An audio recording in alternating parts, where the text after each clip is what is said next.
राधा स्वामी जी, सबको हमारी तरफ से राधा स्वामी जी। जो हमने बुक्स सावन सिंह जी गुरु जी की बुक्स शुरू कर रखी थी, परमार्थी साखियाँ हैं। ये ज्ञान वर्धक साखियाँ हैं जिनको सुनने से और स्मरण करने से विचार शुद्ध होते हैं, भावनाएं अच्छी बनती हैं। इसीलिए हम इन साखियों को डेली है वो अध्ययन करते हैं और उनका आपको भी सुनाते हैं। तो आगे आज हम है वो चौथा अध्याय है, जिसके अंदर है चौथा अध्याय के अंदर हमने अवरंगी वाली तो पढ़ ली थी और अब है सच्चा परोपकारी। आज है पांचवा अध्याय, सच्चा परोपकारी है वो हम उसका अध्ययन करेंगे। आइए करते हैं। आपको एक एक साखी सारी की सारी मैं आपको सुनाऊंगी, जिससे क्या है मन शुद्ध होता है, अच्छे विचार उत्पन्न होते हैं और ज्ञान का वर्धन होता है। ज्ञान है वो बढ़ता है और क्या सही है क्या गलत है इसका भी हमें पता चलता है। आइए, ये अध्याय है सच्चा परोपकारी। ये है किसकी लिखी हुई है? ये लिखी हुई है सेंट जॉन की द्वारा लिखी हुई है ये, और ये पंक्ति लिखी हुई है। देखिए, इसको पढ़ते हैं। सेंट जॉन की पंक्ति है।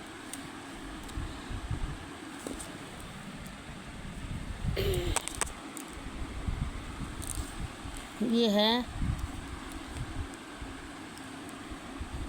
गुलाम हमेशा घर में नहीं रहता, पर पुत्र हमेशा रहता है। इसीलिए अगर पुत्र तुम्हें आज़ाद कर देगा तो तुम सचमुच आज़ाद हो जाओगे। इसमें स्वतंत्रता की महिमा के बारे में बताया गया है कि स्वतंत्रता ही सबसे बड़ा सुख है, और इसमें स्वतंत्रता के बारे में बताया है। आगे इसको ही विस्तार से हम समझेंगे कि स्वतंत्रता किस तरीके से स्वतंत्र व्यक्ति है वो गुरु के नज़दीक होता है।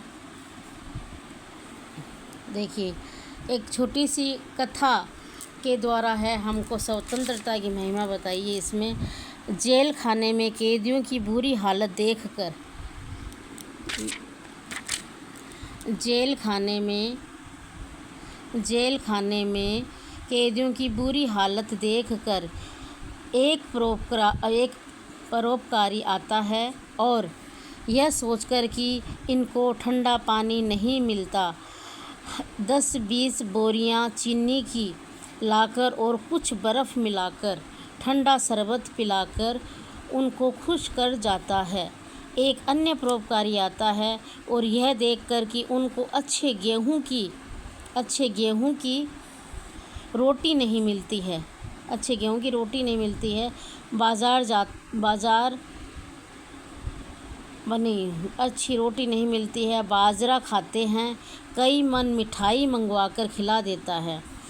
कैदी और खुश हो जाते हैं। इसी प्रकार तीसरा परोपकारी आता है और यह देखता है कि उनको अच्छे कपड़े नहीं मिलते हैं बल्कि मोटे मिलते हैं। वह उनको अच्छे नए कपड़ों की पोशाकें बनवाकर पहना देता है। कैदी और भी खुश हो जाते हैं। उन सब ने सेवा की उन सभी परोपकारियों ने सेवा करनी भी चाहिए, लेकिन कैदी जेल खाने में ही रहे। कहने का मतलब है कैदी ही रहे, चाहे उनको कितनी सुख सुविधा दी जाए, लेकिन वो कैद में हैं और कैदी ही कहलाएंगे। हमें भी परोपकार करना चाहिए, लेकिन हमारा परोपकार किसी को 84 के जेल खाने से आज़ाद नहीं कर सकता। यानी कितना ही परोपकार कर दो, लेकिन वह जो 84 का जेल खाना उससे हमें आज़ाद नहीं कर सकता है। अब फिर इस जेल खाने की मिसाल की तरफ आओ। एक व्यक्ति के पास जेल खाने की कुंजी यानी चाबी है। वह आकर जेल खाने के दरवाजे को ही खोल देता है और कैदियों से कहता है कि अपने अपने घर चले जाओ। सबसे अच्छा परोपकारी कौन हुआ? आप खुद ही सोच सकते हैं, जिसने आज़ाद कर दिया। संत महात्मा दुनिया के जेल खाने की कुंजी लेकर आते हैं, और वह कुंजी यानी चाबी नाम शब्द है। क्या है? नाम शब्द है।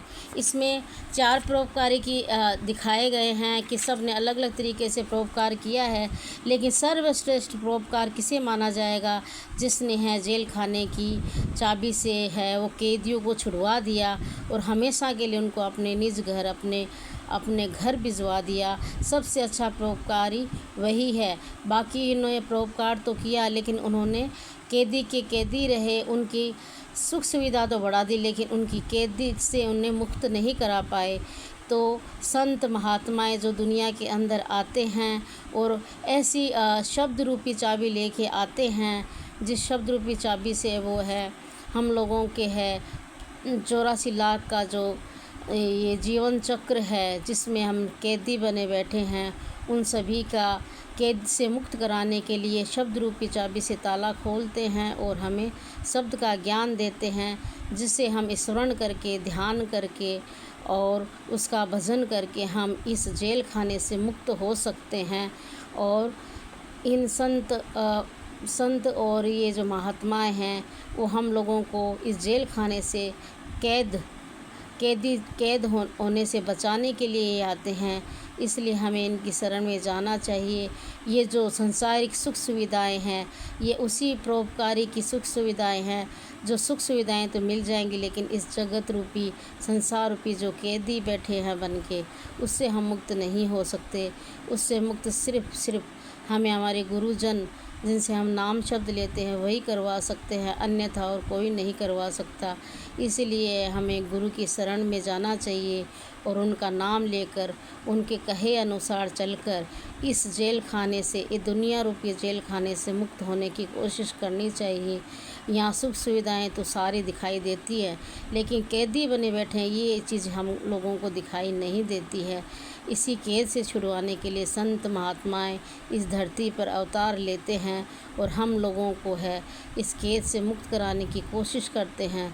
जो अज्ञानी व्यक्ति होते हैं वो मोह माया और इस सुख सुविधा के अंदर फंसे रह जाते हैं, और जिनको सचमुच में इस 84 के भव से पार पाना है और अपने ज़िंदगी को हमेशा के लिए मुक्त करना है जन्म मरण से, तो वह ईश्वर के गुरु के शरण में जाते हैं और उस शब्द रूपी चाबी को लेके आते हैं और अपने जीवन को मुक्त करते हैं।